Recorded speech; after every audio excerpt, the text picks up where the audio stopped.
कभी कभी जन्म लेने भर से जिंदगी आसान नहीं हो जाती। कुछ लोग संघर्ष की आग में तपकर सोने की तरह खुद को गढ़ते हैं। आज हम बात कर रहे हैं मानपुरा गांव की ममता जी की, एक ऐसी महिला की जिसने दर्द के पहाड़ के नीचे दबकर टूटने के बजाय उसी पहाड़ को सीढ़ी बनाकर अपने बच्चों का भविष्य संवार दिया। जब ममता ने होश संभाला, घर में रोटियों की गिनती जिंदगी की मुश्किलों से छोटी थी। पिता गरीब थे, परिवार अभावों से घिरा हुआ।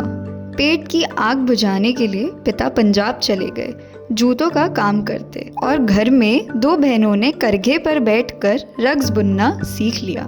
गलती होती थी तो डांट मिलती, कभी कभी थप्पड़ भी, पर गरीबी ने उन्हें रुकना नहीं सिखाया। पढ़ाई छूट गई पर हिम्मत नहीं टूटी। सिर्फ 16 साल की उम्र में ममता जी की शादी हो गई। ससुराल आई तो शांति जी की लूम पर काम शुरू कर दिया। जिंदगी गुजर रही थी, 2 बच्चे हुए, पर किस्मत का सबसे बड़ा वार अभी बाकी था। एक दिन उनके पति का एक्सीडेंट हो गया। पूरे गांव को पता था, लेकिन ममता को नहीं बताया गया। जब सच्चाई सामने आई तो वो पल था जिसने ममता जी की दुनिया हमेशा के लिए बदल दी।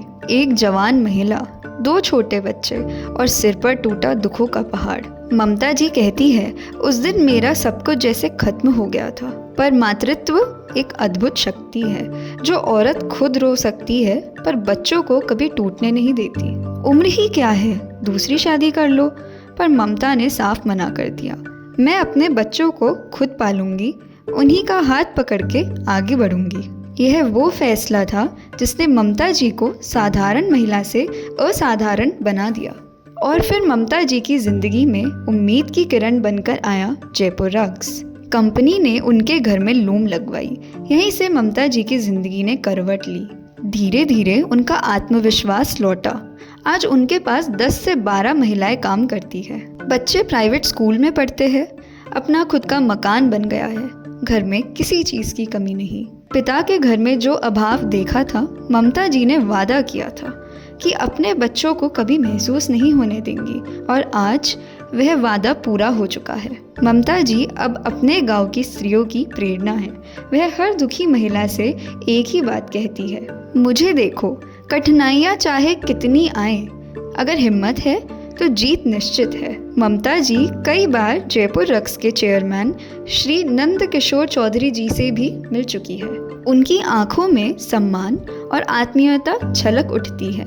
ममता जी कहती हैं, जैसे नंद किशोर भाई साहब हमारा भाई बराबर है। एनकेसी जी मुझे अपने भाई जैसे लगते हैं। वो हमारे गार्डियन हैं। हमारा हर सुख दुख समझते हैं, हमारे साथ बैठते हैं, बात करते हैं, हमारे जीवन को बेहतर बनाने की कोशिश करते हैं। उनके लिए ममता जी कहती है, भाई साहब हमारे लिए भगवान से कम नहीं। आज ममता जी अपने बच्चों को दुनिया दिखाने बाहर लेकर जाती है। अब उनकी आंखों में डर नहीं, भविष्य के सपने तैरते हैं। और वो कहती है, अगर जयपुर रग्स नहीं होता तो शायद मैं अपनी जिंदगी कभी नहीं संवार पाती। ममता जी की कहानी सिर्फ संघर्ष की कहानी नहीं, यह पुनर्जन्म की कहानी है, जहां आंसू पिघलकर उम्मीद बन गए, दर्द बदलकर साहस बन गया, और चुनौतियां रास्ते की रोशनी। जयपुर रग्स सिर्फ रग्स नहीं बुनता, जिंदगियां भी संवारता है। ममता जी हिम्मत की मिसाल, मातृत्व की शक्ति और लाखों महिलाओं के लिए एक जीवंत प्रेरणा है।